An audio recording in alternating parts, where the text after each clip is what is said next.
tiempo en el reclusorio norte. Tiempo después él se retracta y dice que recibió dinero por haber rendido, que fue aleccionado y que recibió dinero a través de un amigo de él que era hermano del Ministerio Público que llevaba el asunto. Pero el juez, sin embargo, no le da, el Ministerio Público no le da peso a ese segundo testimonio en el que él habla de haber sido aleccionado para rendir el testimonio. Y recibir dinero, haber aleccionado. Y recibir dinero. ¿Es correcto? Eso es correcto y la autoridad desestimó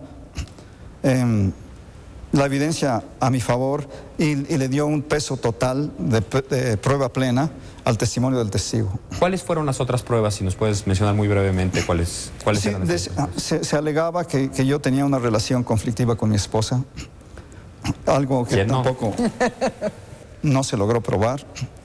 Y también el hecho de que en mi casa, en uno de los cateos, se encontró un guante de carnaza con una mancha hemática de 0.5 centímetros de diámetro. En un asesinato que cuando ocurrió no hubo testigos.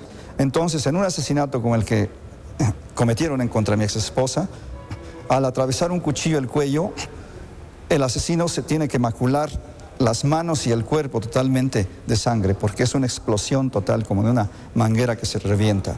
Entonces, la autoridad utilizó como evidencia la mancha del guante hemático y también diciendo que mi perfil psicológico, cuando nunca se me hizo ninguna prueba psicológica, pero hay un perfil psicológico de 30 páginas en el expediente, diciendo que soy un monstruo, absolutamente una persona totalmente antisocial, de extrema peligrosidad y totalmente violento. Pero es una pericial psicológica realizada en tu ausencia, o sea, quien escribió ese documento nunca cruzó palabra contigo hasta donde absolutamente.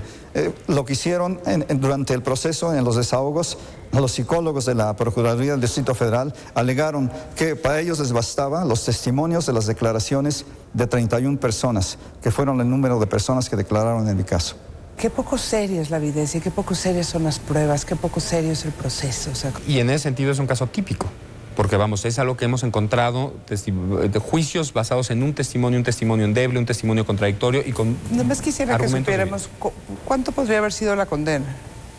Se estimaba que se me podía dar entre 40 y 50 años. O sea, 40 o 50 años con un testimonio fabricado, con una gotita de sangre en un guante y con un dictamen pericial que ni siquiera te entrevistaron a ti personalmente para poder hacer ese dictamen. Esas son las pruebas para sentenciar a una persona a 40, 50 años de prisión. Es increíble. Tenemos 4 años de tu vida en prisión, pero me imagino que no es nada más 4 años de tu vida en prisión, sino que además se descarriló tu vida o el proyecto de vida que tú tenías y se reajustó tu perspectiva del mundo. Yo quisiera preguntarte, tú eres uno de los reporteros gráficos más reconocidos en el mundo que ha producido nuestro país. Tú te has dedicado a retratar el poder. ¿Qué imagen te llevas tú del poder en México ahora que lo has vivido como un indiciado en los sótanos? Yo creo que el principal problema que enfrenta nuestro país es la total ausencia de Estado de Derecho. Por eso nada funciona en México. México lo considera un país extremadamente atrasado porque no funcionan las leyes, por la carencia de Estado de Derecho. Algo que es totalmente inaceptable y en ningún país donde se respete la ley puede suceder, es que el Ministerio Público encargado de investigar fabrique evidencia para culpar a un inocente en un caso tan grave como homicidio y que destruya la vida al momento de la acusación. Yo estaba en el pináculo de mi carrera, de una carrera en la que sacrifiqué bastante en toda mi vida y que a base de trabajo continuo logré llegar a ese nivel profesional. Lo destruyeron absolutamente valorando un testimonio fabricado por la misma autoridad. Durante mi estancia en la prisión aquí en México, me familiaricé con bastantes casos muy similares al mío. Inclusive conocí a 2 internos acusados también de homicidio que el Ministerio Público que pagó al testigo que me culpó, María del Rocío García, también los amenazó y a ellos y a sus familias de que si no declaraban en el sentido que ella quería, que entonces les iban a dejar caer todo el peso de la ley. Como yo les comenté, yo me dediqué a estudiar en los 4 años que estuve prófugo.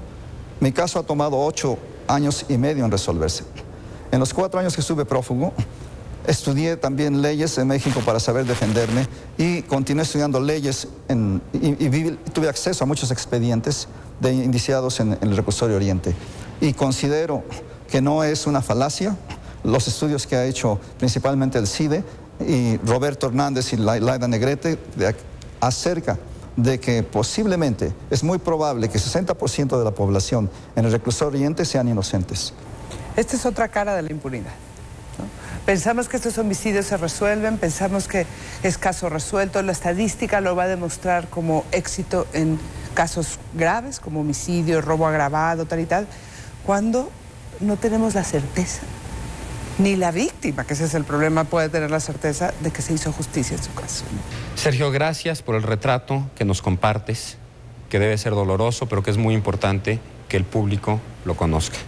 Muchas gracias a la doctora Ana Laura Magaloni y a ti, abogado Madrazo, por la oportunidad de exponer mi caso al público mexicano. Y también debo agregar algo de hacer un reconocimiento público al juez de la 24 penal, que manejó de manera inmaculada y aguantó todas las presiones de la autoridad, decidiendo en un veredicto justo. Es un tema que sin duda continuará en este programa, tristemente continuará en nuestro país y que tenemos que atender todos, porque el retrato del país desde el sótano no es lo mismo que desde la cúpula.